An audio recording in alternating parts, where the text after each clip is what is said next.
संसार में आए हैं तो हम लोगों का जीवन कैसा होना चाहिए और हम लोगों का जो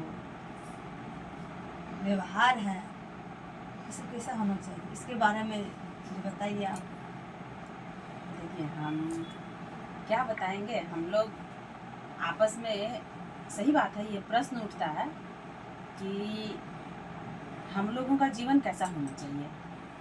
मानव का शरीर मिला है तो मानव शरीर में आकर के हमारा रहन सहन, हमारा खान पान, हमारा जीवन शैली किस तरह का होना चाहिए। संत महापुरुषों के मुंह से जो है हम लोग सुने हैं, संत महापुरुषों की वाणी में आता है कि हमारा जीवन जो है बिल्कुल सात्विक होना चाहिए। सात्विक में लीजिए क्या सब। सात्विक में, सात्विक कहने का अर्थ है कि वास्तव में जो है हम लोगों को मनुष्य का शरीर मिला है, क्यों मिला है। कबीर साहब की वाणी में आता है, संत कबीर साहब की वाणी में आता है कि कहो उस देश की बतिया जहाँ नहीं होत दिन रतिया। कबीर साहब तो उस देश की बात कर, लेकिन हम अभी जीवन के बारे में बात कर रहे हैं कि हम लोगों का जीवन तो कैसा वास्तव होना चाहिए। में हम लोग, देखिए, हम लोग सुनेंगे महापुरुषों के मुंह से जो सुने हैं तो उस पर ही ना हम लोग अमल कर करके और सोचेंगे, सोचने समझने के हम लोगों के अंदर में जो है सो प्रेरणा जगती है कि वास्तव में हम लोग हैं कौन और आए हैं क्यों और हमारा जो है जीवन शैली होना कैसा चाहिए। हाँ, है ना। जीवन कैसा होना तो चाहिए। हमारा जीवन, जहाँ तक महापुरुषों के मुंह से हम सुने हैं, तो हमारा जीवन बिल्कुल सात्विक होना चाहिए। सात्विक का अर्थ है कि बिल्कुल साधारण तरीके से हमारा जीवन शैली होना चाहिए। हमारा खान पान जो है वो बिल्कुल जो है, खान पान भी सात्विक होना चाहिए। जो मन सो खा ले, जो मन सो कर ले। हमारी रहनी गहनी जो है पर हमारा विशेष ध्यान होना चाहिए कि हम जो रह रहे हैं वो हमारा रहने का रहन सहन हमारा कैसा है, कैसे का संग है ना। तो सात्विक भोजन में मान लिया जाए कि हम लोग कहते हैं कि हम सत्संगी हैं, वो सब गैर सत्संगी हैं, मछली मांस खाते हैं, चलो उसका जीवन रहती है। हम लोग सात्विक में साधारण भोजन कर रहे हैं, फिर भी ध्यान भजन नहीं सही से बन रहा है। कारण क्या है? सात्विक भोजन में रोटी सब्जी जो हम लोग खा रहे हैं उसमें तो और होगा ना सुधार करने का। तो बहुत उसमें सात्विक में बहुत कुछ आता है, सिर्फ भोजन ही नहीं आता है। मांस वो तो छोड़ दीजिए, है ना। मांस मछली जो भक्षण नहीं करता है। हाँ, हम लोग सब माने के अथी है, सात्विक में आता है, बहुत कुछ आता है। तो उसके बारे में बताए, सात्विक में क्या सब आता है भोजन में। सात्विक भोजन में जो है हमारा सीधा जो है जैसे लहसुन प्याज ये सब हाँ, नहीं खाना चाहिए। हाँ, प्याज लहसुन नहीं हाँ, खाना चाहिए। मादक जो है पदार्थों का सेवन नहीं होना चाहिए। उसमें खैनी, पान, बीड़ी, सिगरेट आता है ना।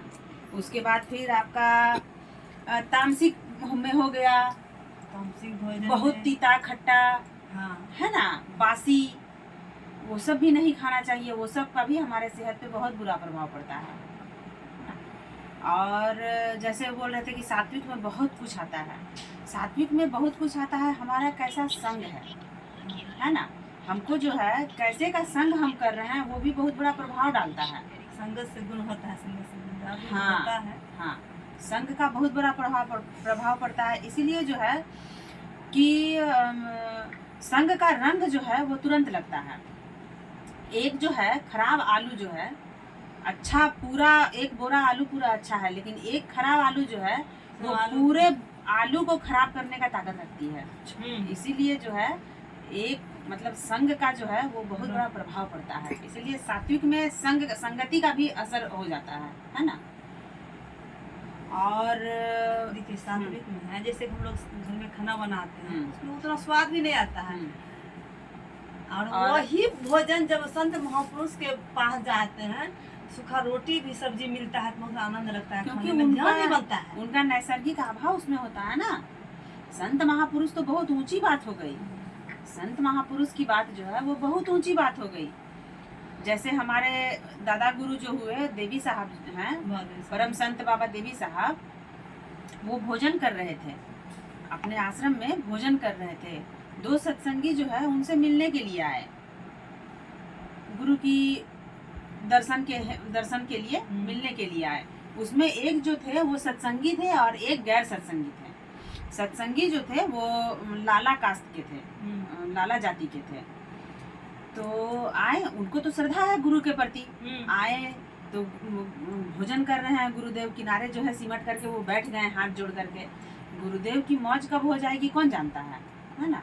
गुरुदेव जो है देखे, दृष्टि पड़ी, गुरुदेव अपने भोजन कर रहे थे, उसी भोजन से एक टुकड़ा जो है उठा करके, एक टुकड़ा रोटी का उठा करके उस सत्संगी को दिए, और अपने शिष्य को दिए, वो जो लाला थे वो सत्संगी थे उनको दिए।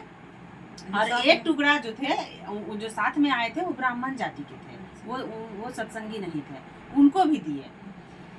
तो ब्राह्मण जाति का चूंकि अहंकार है और उनको पता नहीं है कि संत महापुरुषों की महिमा के विषय में उनको पता नहीं है कि इनकी जाति का अहंकार रहता है ना। हाँ, तो ब्राह्मण है। हाँ, जाति का भी अहंकार था और महिमा के विषय में पता भी नहीं था उनको।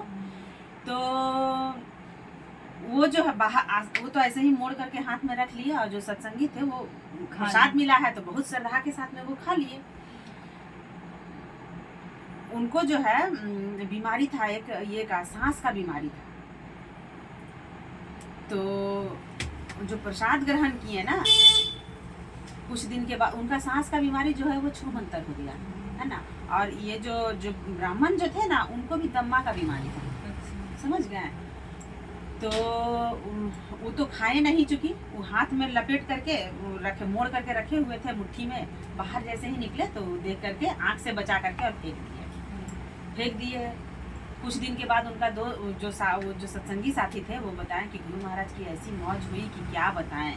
सो वो रोटी का टुकड़ा में इतना शक्ति था कि मेरी बीमारी जाती रही, मेरी वो बीमारी चली गई। तो वो जो है, जो ब्राह्मण जो थे, मन ही मन बड़ा पछताए कि अच्छा ऐसी बात होती है, मेरा भी तो दमा का बीमारी था, अगर हम भी खा लेते तो ठीक हो जाता।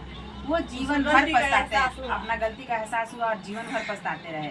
तो संत महापुरुष जो होते हैं ना, उनकी नैसर्गिक आभा जो है चारों तरफ होती है ना। इसलिए जो है बीच बीच में संत महापुरुषों का संग करना चाहिए।